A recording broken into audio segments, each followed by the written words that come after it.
É isso aí, começando mais uma vez o Entrando na Mente podcast e o novo Papa foi escolhido aí, a gente está vendo, né? E teve muita conversa, teve muita conspiração, teve profecias apocalípticas e coisas que acontecem toda vez que troca de Papa, o pessoal fica meio com medo, né? E das coisas que vão aparecer. E aí, para conversar sobre isso, trouxe meu amigo aqui, teólogo, Victor Fontana, beleza, Victor? Marco, obrigado mais uma vez por me receber.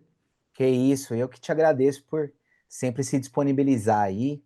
E Vitão, o que que você achou do Leão, cara? Que não é o Emerson Leão, mas é o Leão, né?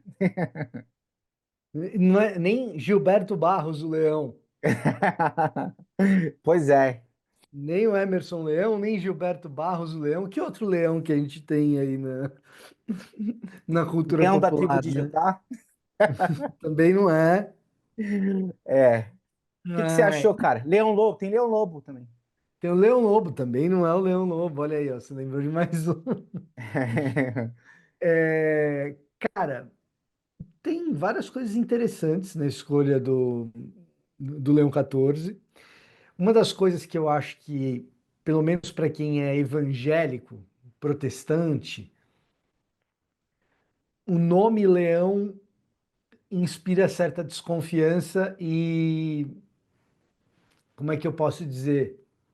E não deveria, porque as pessoas geralmente, pelo menos quem conhece um pouquinho de história da Reforma, vai lembrar do Leão Décimo. É o entre os 14 leões aí da história. Para o protestante, o Leão Décimo é o mais emblemático, porque é aquele que excomunga Lutero, né? Então eu falo, ixi, olha lá, ó, escolheu o nome do Papa que excomungou Lutero. Mas agora a gente já sabe o motivo pelo qual o Leão XIV escolheu o nome Leão XIV, né?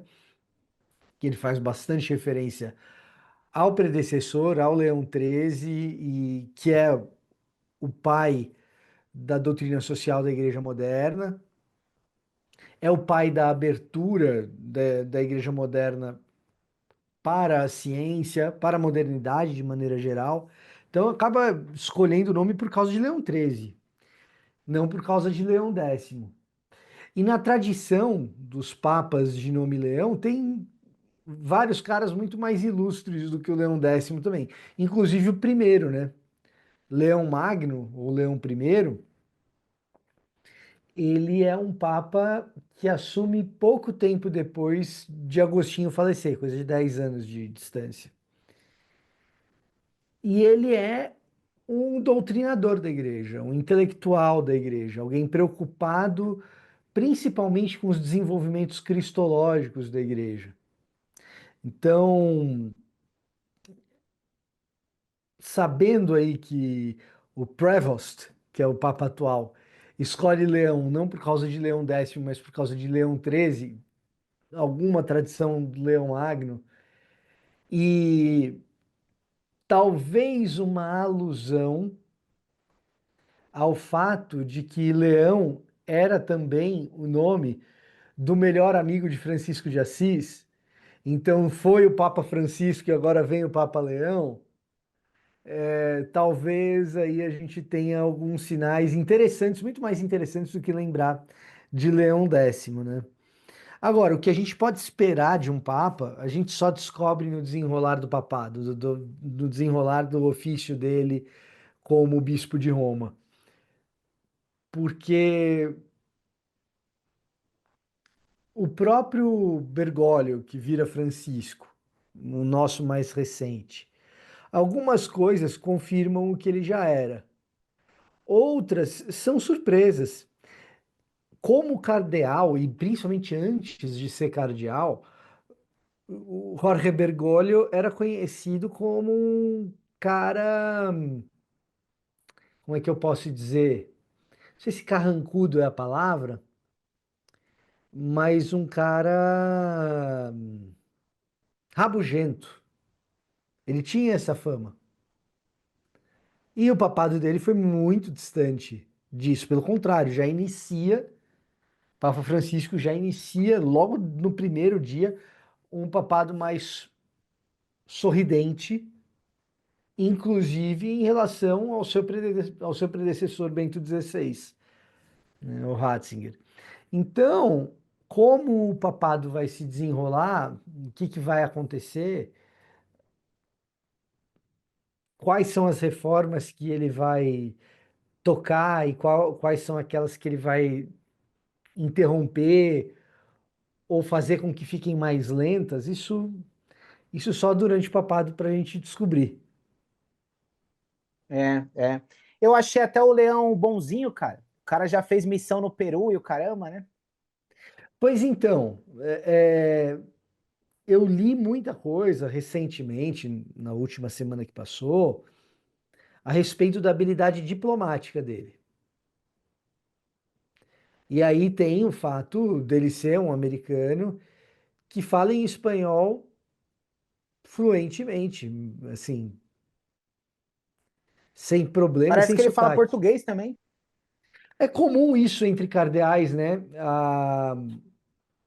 A preocupação em falar as línguas das principais nações Católico. católicas é comum isso entre papas, né? O cara precisa se comunicar com aquela base que é uma base maior. Então, Cara, e segundo as conspirações apocalípticas aí, é, pelo menos dos que eu tinha visto, na previsão dos caras viria um Papa italiano, né? aí é que tá, cara. Profecia apocalíptica desse tipo, assim, fica tentando associar elementos da modernidade com a visão de alguém ou com a tentativa de associar com algum pedaço de escritura. Os caras mudam de acordo com a realidade, né?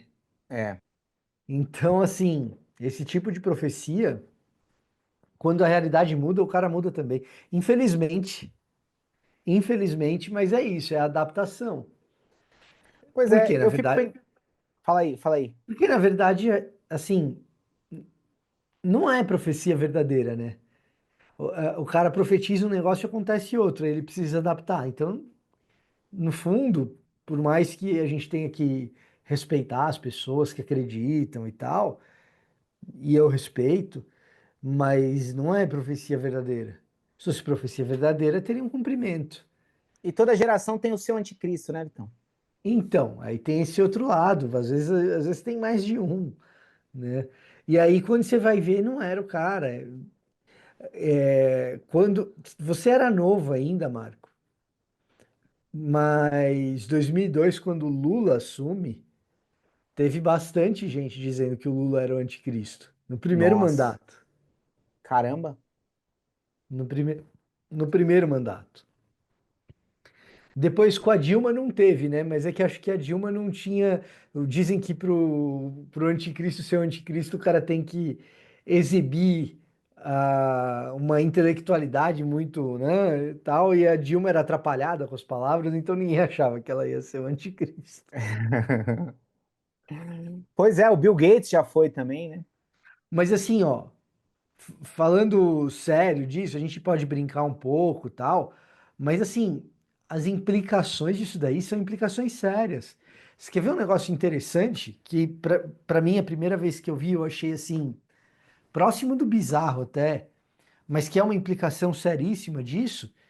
Eu conheci meninas que tinham medo de ter filho homem porque assim, se nascer menino, será que eu vou ser o pai, eu vou ser a mãe do anticristo? Que pode ser um, se nascer menino, meu filho pode ser o anticristo. Então, será que eu vou. Então, a menina tinha medo. E aí, quando me falaram dessa realidade, eu achei que era brincadeira. Falei, não é possível. Eles estão tirando. E não é. São medos reais de pessoas reais, meninas, que falam, será que meu filho vai ser o anticristo e tal? Não vai, tá? Fique tranquila. Não vai. Mas para você ver como isso é sério, a gente tende a levar com uma certa frivolidade esse assunto, porque você fala, nossa, tem gente que acredita nisso? Tem. Tem gente que acredita e orienta a vida em torno disso daí. É. Então, é um assunto grave. A gente pode brincar com ele, mas no fundo as implicações elas não são simples. Pois é, cara. E assim, tem duas coisas que eu penso. É, uma é se existe mesmo esse cara, que o anticristo, né? Ou é aquela ideia, né? Dos anticristos, assim, que são vários, né? Como se fosse um espírito e que aparecem vários. E a outra coisa que eu penso assim, eu falo, pô, se for aparecer esse cara, vai ser tão óbvio assim, né? De um jeito que tá todo mundo falando, ó, toma cuidado que vai ser o próximo aí. Eu acho que não seria tão óbvio também, né? Então, se você for seguir uma tradição que crê nessa ideia de um anticristo que aparece e rege um governo global, a cara, é pouco provável que esse cara seja o Papa. Por quê? Vamos combinar, vai. A Igreja Católica não tem mais esse poder todo. Pelo contrário, eles estão tentando resolver crise. A Igreja Católica e as instituições religiosas de maneira geral, elas passam por um momento de crise, de credibilidade, de confiabilidade, inclusive de fé e de perda de membros.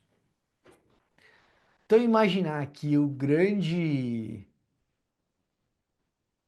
líder virá da Igreja Católica, ainda que você creia no anticristo dessa forma, eu acho pouco provável, né?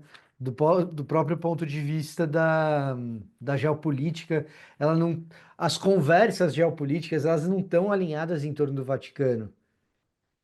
Elas estão alinhadas hoje em torno da rivalidade entre Estados Unidos e China e as derivadas disso daí, né? Então,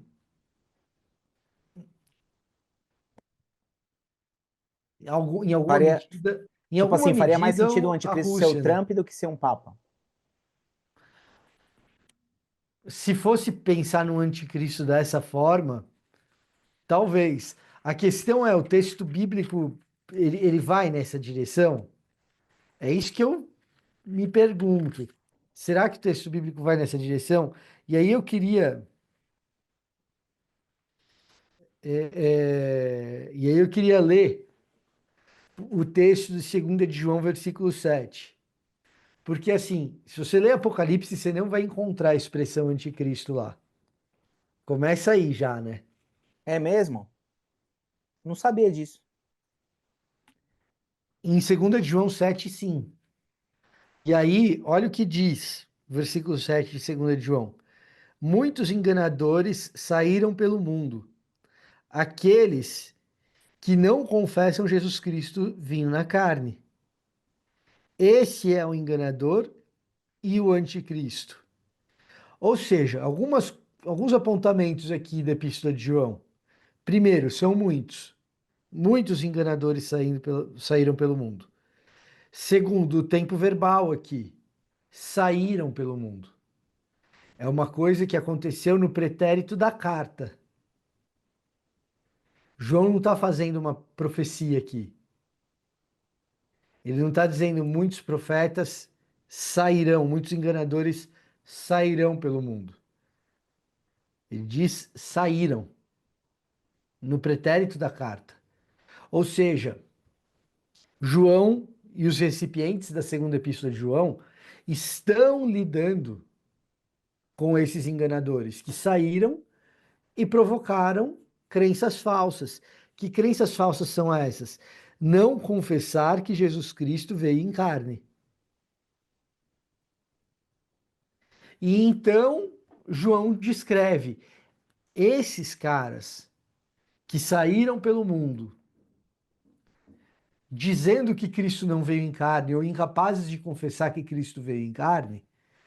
Aparentemente João está lidando com algum tipo de docetismo no seu período. Que é docetismo? É a ideia que Jesus apareceu como um espírito e que não é 100% humano. Ele não veio em carne. Docetismo vem do grego dokel, que é aparecer, aparição, é a ideia de um Jesus fantasmagórico. Aparentemente, João está lidando com esses caras. E esses caras, dentro de algo que é um proto-docetismo, talvez, esses caras são o falso profeta e o anticristo. Aqueles que se opõem a quem Cristo verdadeiramente é, ou seja, Deus encarnado.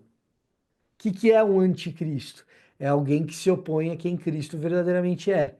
No caso desses que João está denunciando, pessoas que se opõem à ideia de um Jesus Cristo que encarnou.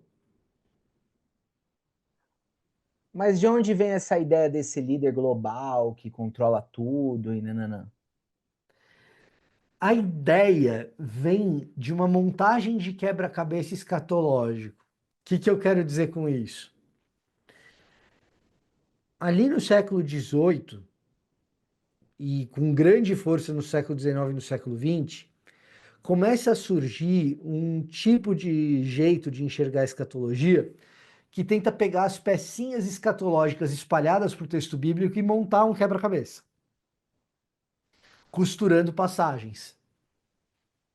Então, se eu costurar bem essas passagens que falam a respeito do futuro, eu vou conseguir saber exatamente como o futuro vai ser. Essa é a ideia. Só que nem sempre essas costuras elas são bem feitas. Aliás, elas rotineiramente não são. E a ideia de um anticristo, que é um cara que conduz o mundo para o fim do mundo, é uma ideia que vem dessas costuras, em especial do dispensacionalismo do John Darby, que se populariza muito nos Estados Unidos por meio de uma Bíblia de Estudos chamada Scofield. Essa Bíblia de Estudos Scofield, ela oferece esse mapa escatológico em que você vai inserindo as passagens bíblicas ali para chegar numa pintura do que vai ser o futuro no final dos tempos. Então, um arrebatamento, 7 anos de tribulação, debaixo da liderança de um anticristo, de um falso profeta, porque de fato há passagens em Apocalipse quanto ao julgamento de um falso profeta e da besta que lembram essa associação de falso profeta com anticristo aqui do versículo 7 de 2 de João. Como que eu estou fazendo é montar um quebra-cabeça, coisas que se parecem eu tendo a juntar, e não necessariamente coisas que se parecem são a mesma coisa, tá? Pega um pouco de Daniel também, né? Pega um pouco de Daniel também e monta esse quebra-cabeça escatológico em que o vislumbre do futuro ele é aparentemente muito claro, é evidente que você vai ter 7 anos de tribulação debaixo desse anticristo que vai ser derrotado, etc, etc, etc. Tá? É, assim, é um jeito de ler o texto, mas é um jeito que, sobretudo, ignora os contextos em que esses versículos são escritos. Então o cara pega passagens de diferentes lugares, sem necessariamente estar preocupado com o que essas passagens significam dentro do contexto delas. Importa o que elas vão significar dentro do quebra-cabeça. Em outras palavras, força-se a barra para fazer o texto encaixar. É, mas eu acho engraçado que ficou muito famosa essa narrativa, né? Do anticristo, falso profeta, besta, essa coisa dos 7 anos, Ah, cara, tribulação, né? primeiro, é uma ideia cinematográfica, né? É uma ideia bastante cinematográfica, ela chama bastante atenção. Então, tem esse lado. Segundo, além de ser uma ideia bastante cinematográfica, ela é uma ideia atraente do ponto de vista de quem está tentando entender um texto milenar que é muito complexo. E vem alguém, monta o quebra-cabeça para você e as peças se encaixam perfeitamente, você fala: caramba, era isso. Eu que não tinha visto. Então, dá-se uma sensação de que esse mestre que veio e colocou tudo no lugar e tudo se encaixou é um cara que manja muito do texto bíblico. Então eu me confio a esse cara. Porque ele está dando o quê? A sensação de segurança e de certeza que o texto bíblico está se encaixando.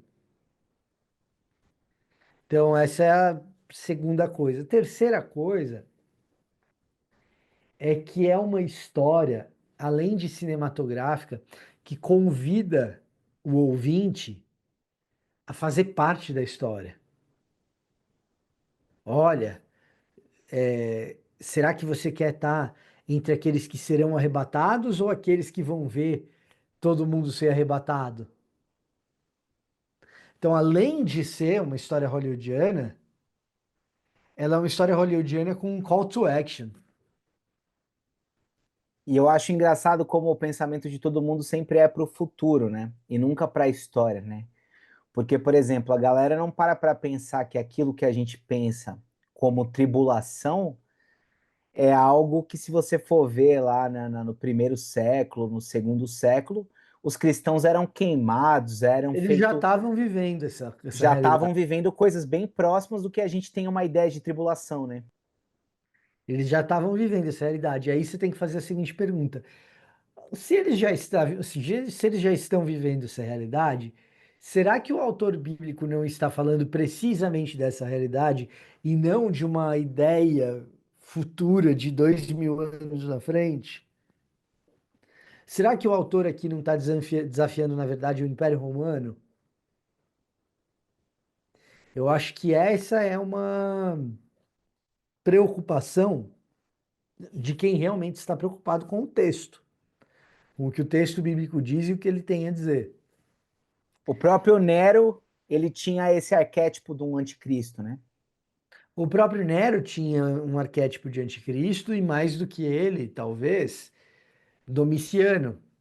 Se o livro de Apocalipse foi escrito de fato, como a maioria dos estudiosos crê, durante o reinado de Domiciano, né, o último imperador da dinastia Flaviana, Domiciano ele se encaixa na ideia de uma profecia, e aí não é que a profecia está se cumprindo, é simplesmente um encaixe de uma profecia romana de que Nero voltaria, né? Então, a ideia do Neros redivivus, o Nero revivido, é revivido em Domiciano. Então, você tem essa figura bastante avessa ao cristianismo, que é Nero, e depois dele Domiciano, e ao que parece, Domiciano é aquele a quem o cristianismo se opõe no período em que o livro de Apocalipse é escrito. É, eu vejo que as pessoas conhecem pouco essa outra interpretação que é de que algumas coisas já aconteceram e que só falta meio que Jesus voltar. A maioria das pessoas ficou mais com essa narrativa de que tudo vai acontecer ainda, né? E isso é outra coisa sedutora, né? Porque se você tem uma vida complicada, se você tem uma vida difícil, você tem uma vida sem esperança, se imaginar dentro de uma história na qual você faz parte de um futuro glorioso, com inimigos extraordinários que são derrotados de maneira mais extraordinária ainda, você se imaginar fazendo parte de uma história como essa é sedutor. É sedutor. O seu trabalho no dia a dia é, sei lá, policial da comunidade. O seu trabalho no dia a dia é um trabalho simples no chão de fábrica. E de repente você está sendo convidado para fazer parte de um povo diferente, que tem uma grande batalha pela frente. E essa é outra coisa interessante. O dispensacionalismo ele vive sem a batalha espiritual, mas a batalha espiritual é um grande catalisador da ideia de dispensacionalismo. Por quê? Porque a batalha espiritual carrega essa mesma. Quando eu digo a batalha espiritual, o movimento de batalha espiritual, tá? Carrega essa mesma conotação de conferir para você um papel de protagonista, de quem está lutando contra aquilo que é errado. E ao chamar você para esse papel de protagonista, se você acredita, você se sente muito importante. Então o cara passa a acreditar, entendeu? É. E é estranho quando as pessoas entram em contato com alguém que não acredita nessa narrativa mais padrão, né? Tipo arrebatamento, essas coisas Sim, assim, millennium. O pessoal até chama o cara meio de herege, né? sim, sim, sim. Aliás, esse é um outro modus operandi de alguns desses grupos, né? Se você não crê na nossa escatologia, no mínimo você é estranho, na pior das hipóteses, você é um herege e no meio do caminho você é um liberal, né? Quando na verdade Calvino não acreditava dessa forma, Lutero não acreditava dessa forma, Agostinho não acreditava dessa forma. Esse é um jeito de crer em escatologia dos últimos 200 anos. Entendi. E você acha que pegou tanto essa narrativa por causa dessa coisa mesmo, de dela ser mais cinematográfica, né? Eu Até o acho que é o filme Deixados para Trás tem uma parcela aí, né, de culpa, né? Eu acho que a série Deixados para Trás, enquanto livro, já tem uma baita de uma influência nisso tudo, a ponto de virar filme, né? Então a série de livros já só virou filme porque tinha essa influência toda. Além disso, algumas igrejas pentecostais acabam adotando essa visão como uma versão oficial da igreja. E aí, cara, quando você coloca escatologia como uma escatologia nesses termos, o que vai acontecer no futuro, né? Como um elemento central de fé, você joga fora muita gente. Você barra muita gente, entendeu? É uma coisa mais ou menos assim. Será que o John Stott era um liberal herege? O John Stott cria como?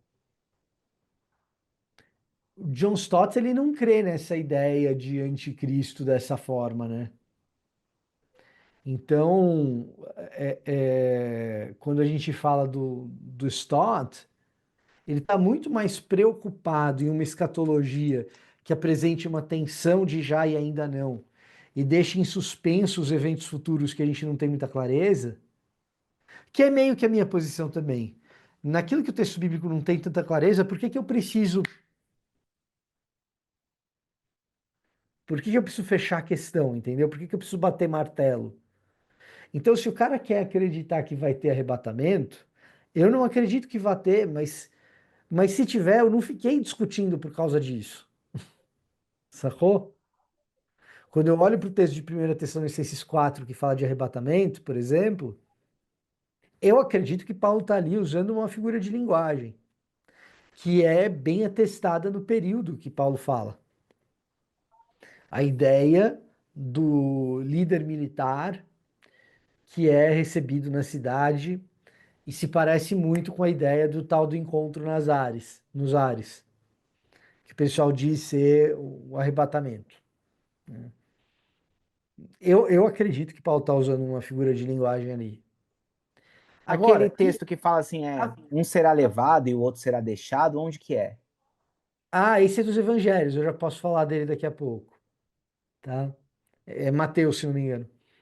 Mas quando Paulo fala em 1 Tessalonicenses do encontro nos ares, eu acredito que é metafórico, eu acredito que é uma figura de linguagem. Ah, Vitor, e se você estiver errado? Não tem problema nenhum. Não estou levando isso a ferro e fogo. Ah, e se todo mundo for arrebatado? Aí eu fui também, tá tudo certo. Mas não parece ser isso que o texto traz, tá? Vamos lá. Um será levado, outro será deixado. Vamos ver exatamente onde está essa passagem. Se não me engano, é Mateus.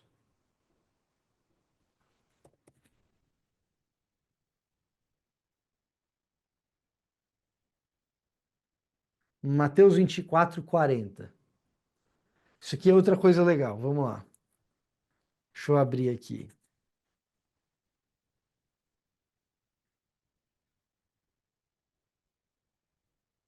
Esse aqui, o próprio contexto do texto ajuda a gente a entender, tá? Uhum.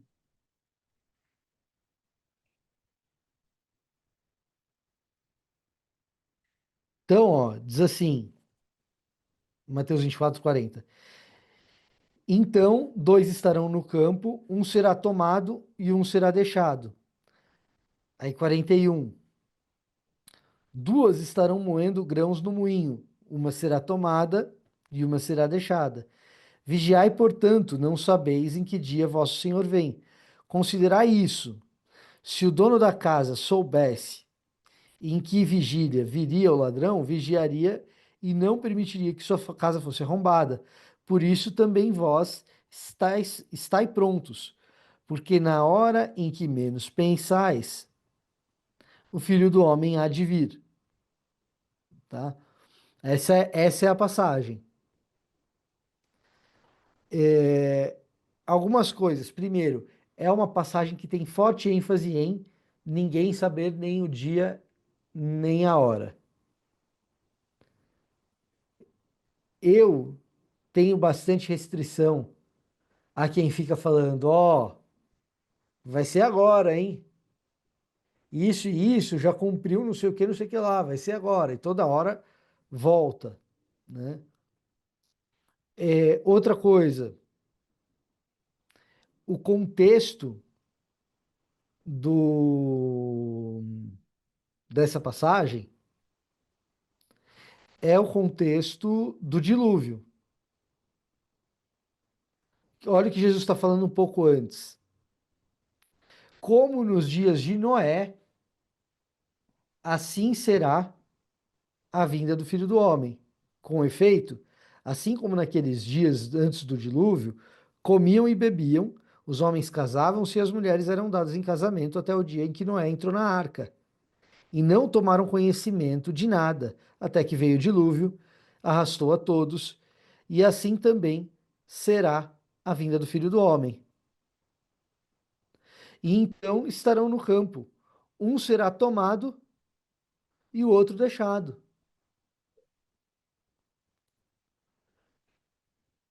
Esse tomado e esse deixado aqui é um tomado para o filho do homem buscar ou para trazer juízo? Não sei. O contexto do dilúvio é de juízo,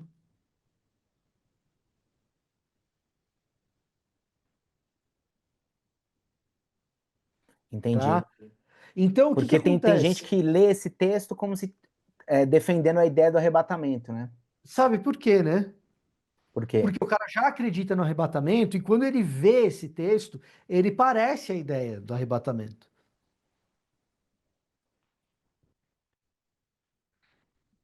Então, um será tomado, o outro vai ficar. Só que esse texto é sobre juízo.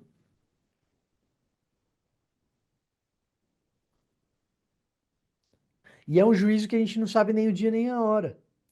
Então, assim, são ah,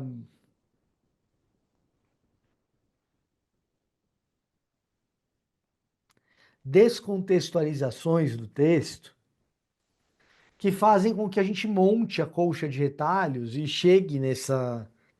Agora, o cara pode me rebater e falar: não, Vitor, olha. E eu vou falar: tudo bem. Na tradição cristã tem um monte de gente boa que defende cada um dos lados. O que não dá é para chamar um ou outro de herege por causa disso, sabe? Então, por exemplo, na tua visão, na sua teologia, só falta Jesus voltar. Na minha teologia, desde o primeiro século, a gente vive uma grande tribulação. Ah, nós estamos vivendo ainda? Na minha percepção, sim. Entendi, Tá? entendi. E Que aí nada a tem a gente ver com coisa de aguarda, 7 anos, 3 anos e e aí a meio. gente aguarda o retorno de Jesus para resolver esse problemaço que a gente vive aqui. Um problemaço que basta viver, que a gente sabe que a gente está no meio de um problemaço. A gente vive a tribulação desde que Jesus ressuscitou. Tipo assim. É assim, pergunta para quem teve que reconstruir a vida no Rio Grande do Sul, se aquilo ali não é uma tribulação enorme para se viver. Ou Aí o para cara esses fala, cristãos do primeiro século, né? exato, ou para os cristãos do primeiro século, ou para quem teve um familiar tomado pela violência urbana brasileira, por Quem aí participou vai, do Holocausto. por aí vai, entendeu? A gente vive um período bem complicado. Outro texto que é polêmico é aquele na casa do meu pai há muitas moradas, né? Aham, sim. Porque alguns teólogos acreditam que Jesus não está falando sobre o céu ali, né? E aparentemente não tá mesmo. E aí tem muita gente que não gosta daquele raciocínio de que o céu vai ser aqui na terra, né? E fala assim, não, mas Jesus fala que ele está preparando morada lá no céu. Então o céu não tem como ser aqui na terra. Pois é, essa é outra ideia interessante, né? Então, primeiro que a Bíblia, isso é uma das coisas que a Bíblia afirma explicitamente. Eis que vi a Nova Jerusalém descendo da parte do Pai. E Jesus armou o seu tabernáculo entre os homens. Então, Apocalipse 21 não deixa muita margem para ser outra coisa, senão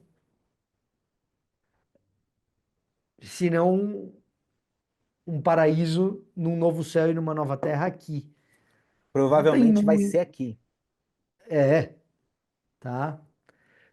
Então, é, simplesmente Jesus dizer que no contexto da casa do Pai, que recebe não apenas judeus, mas também gentios, e portanto existe espaço para muita gente, e também um perdido, e também a prostituta, e etc, etc, etc. No contexto que é isso que Jesus está querendo comunicar, a gente querer fazer teologia de como vai ser o céu é um pouco complicado. E no texto que a teologia, que é a teologia de como vai ser o céu, que é Apocalipse 21, a gente ignora, né? E o céu vai ser o quê? A invasão do céu na terra, né? Eis que via Nova Jerusalém descendo da parte do Pai. Porque pensar Jesus como alguém que está fazendo as moradas literalmente é um negócio meio estranho, né? Meio infantil, né? Como se ele estivesse construindo mesmo, com Não, bloco, com. assim, a gente tem, e isso é uma coisa até que a maneira como Jesus se exprime diz respeito a um tipo de construção conhecida no ambiente do primeiro século da região do Levante, entendeu? A maneira como ele está se exprimindo remete a um tipo de construção conhecida, que arqueologicamente a gente tem, inclusive, vestígios daquele tipo de construção. Então, Jesus está dizendo: olha, Deus prepara moradas como essas aqui, ó. Cabe muita gente. Claramente, Jesus está fazendo uma alusão metafórica ali, entendeu? A gente poderia dizer então que o anticristo ele não é uma pessoa, ele é um jeito de ser, ele é um pensamento. A fé reformada afirma isso, tá? De maneira geral. Tudo aquilo que opõe quem Cristo é um anticristo. E a besta seria o quê? Ah, muito bom, cara. Essa é uma outra pergunta. Essa é uma outra pergunta. Aí eu posso te falar, no contexto de prever o futuro com o apocalipse e tal, a besta e o anticristo é meio que quase que sinônimo, né? Eles não No são uma texto. trindade, como muita gente pensa que é anticristo, besta e falso profeta. Agora, no contexto do livro de Apocalipse para valer, a besta é o Império Romano, tá? É um animal poderoso que ninguém é capaz de conter. Isso é a besta. E o falso profeta? Provavelmente, falso profeta está se referindo ao. Sumiu seu áudio para mim. Sumiu meu áudio? Voltou, voltou. Fala de Voltou? novo, e o falso profeta? Provavelmente, falso profeta é algum tipo de mensageiro do império, tá? Então, quando a gente fala do contexto do livro de Apocalipse, cara, para mim é muito clara a alusão ao Império Romano o tempo todo. Aliás, por causa de Daniel, inclusive. Por causa de Daniel, inclusive. O que são os animais no livro de Daniel? São impérios. O que é a besta? É um animal incontrolável. É o animal que traz o caos. E é o Império vigente. É o Império Estilo os Romano. cavaleiros do Apocalipse, né? Mais ou menos isso. É que assim, isso é uma outra coisa, né? A gente perdeu a ideia do que besta realmente significa. Por causa do contexto religioso. A gente acha que besta significa diabo, não é verdade. Um ser bestial é um ser selvagem absolutamente incontrolável. É, a ideia de besta é a ideia de um animal. Tá? O que é uma besta fera? É um animal incontrolável. Às vezes eu fico pensando, por que, que essas coisas foram escritas de um jeito tão difícil de entender? Cara, muita gente já fez essa pergunta. No que diz respeito ao livro de Apocalipse, especificamente, faz parte de um gênero literário que inclui uma adoração subversiva, incivil,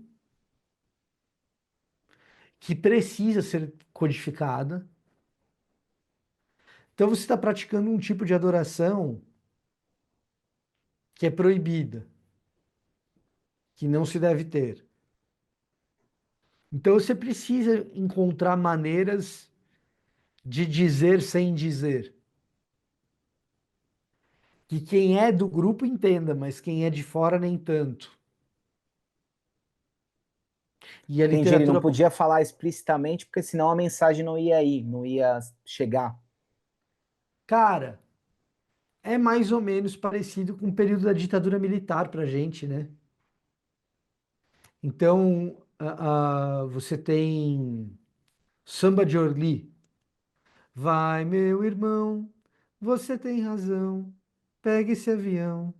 Não, vai, meu irmão, pega esse avião. Você tem razão de correr assim, desse frio, mas beija o meu Rio de Janeiro antes que um aventureiro lance mão. O que é isso? Isso é um cara que está no exílio. Em momento nenhum eu disse que ele está no exílio, em momento nenhum. A gente não fala Parou de explicitamente. novo seu áudio para mim. O que é isso? É uma pessoa que está no exílio, tá? Ah, você está sem áudio para mim agora. Ah, agora veio. Agora veio. Veio? Veio? É. Que é isso? É uma pessoa que está no exílio, embora a canção não fale de exílio explicitamente. Mas ela chama Samba de Orly. Orly é um aeroporto em Paris. O cara fala de pegar um avião, de correr do frio, de voltar para o Rio de Janeiro. Então, o poeta encontra uma maneira de falar do exílio sem que o regime censure. Da mesma maneira, a literatura apocalíptica faz isso. E ela faz isso fundamentalmente porque não adianta mais você falar explicitamente para o rei para ele voltar para a Torá. O rei nem acredita na Torá mesmo. Quem falava para o rei voltar para a Torá é a literatura profética.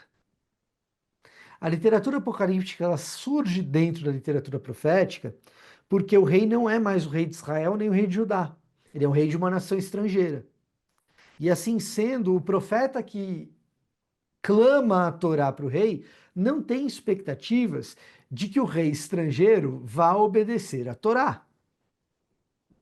Não tem nenhum motivo para o rei estrangeiro obedecer a Torá.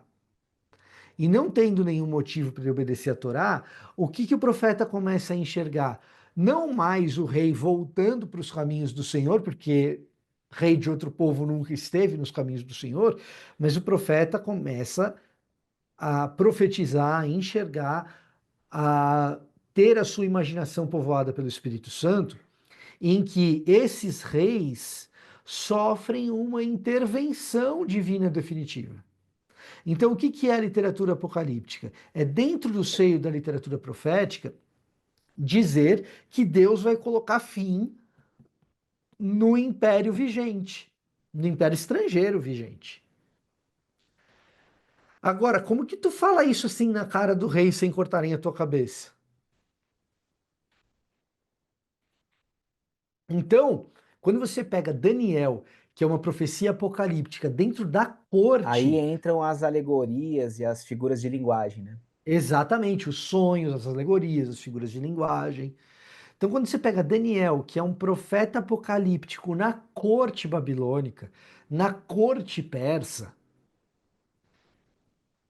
cara, tudo bem, tu escapa de uma cova dos leões, legal, mas o perigo está sempre à espreita. Então, outras maneiras de comunicar o futuro vão aparecendo. Interessante, interessante. Mas na verdade o assunto escatologia é uma coisa que ninguém sabe muito bem o que é de fato, né? Tentam pegar aquilo que é mais próximo, né? Eu gosto muito da ideia que surge na neo-ortodoxia alemã de que o papel do teólogo é fazer com que o mistério permaneça mistério. E isso é o Emil Brunner que fala. E eu acho muito sensata essa ideia, que o que ele está querendo dizer é o seguinte: olha, discutir teologia é muito legal, é divertido, a gente pode passar horas aqui, só que chega um momento que a gente começa a falar de coisas altamente especulativas, que a gente não tem meios para saber se aquilo é daquele jeito mesmo ou não. Então a gente até pode fazer isso, desde que o mistério continue sendo mistério. Desde que a gente diga, olha, eu acho que é assim, mas não está revelado explicitamente. Mas cabe debate. E aqui eu não entendo. E então o mistério continua mistério. O papel do teólogo é de, nessas discussões, chegar e falar, gente, peraí, isso daqui não dá para dizer com os elementos reais que a gente tem.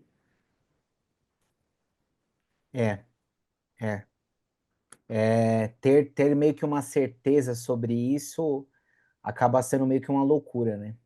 Exatamente. Exatamente. Que é uma coisa muito peculiar da neo-ortodoxia alemã, de reafirmar isso, porque o liberalismo, que é o movimento anterior ao qual a neo-ortodoxia estava reagindo, o liberalismo tinha muita certeza de muita coisa, né? Então a neo-ortodoxia está resgatando a ideia de um Deus transcendental. De uma certa maneira, dizendo assim: olha, você acha que você vai saber tudo? Deus é transcendental, cara. Se você souber tudo, você é maior que Deus. Não dá. Então tem que manter uma distância aí entre o que eu sou, o que eu penso a meu respeito e a natureza de um Deus verdadeiro, que é soberano, que é distinto, né? Então a gente tem que refrear um pouco as nossas certezas para poder assumir que certas coisas são mistério, em especial essas coisas do futuro, né? Ô, Vitão, então, para encerrar esse papo aqui, né? A gente conseguiu entender que tem muitas conspirações, mas acho que a maioria delas não são bíblicas, né? E eu acho que elas são perniciosas, cara. Eu acho que elas são. é, como é que eu posso dizer? Eu acho que elas são deletérias, mais do que não bíblicas. Se a gente está entre amigos, elocubrando, nossa, como é que vai ser e tal, isso até pode ser divertido. Quando a gente assume essas coisas como verdade e começa a divulgar, aí eu acho que é grave, assim, é deletério, é ruim, não é inofensivo, sabe?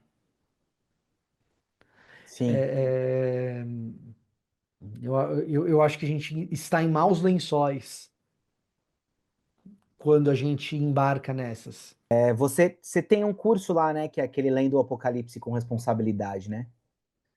Tem um curso Lendo Apocalipse com Responsabilidade e em breve, Marco, vai ter mais abrangente sobre isso no Evangelho Sem Chatice. Mas quando tiver o lançamento do Evangelho Sem Chatice, aí eu vou até você para a gente conversar sobre isso.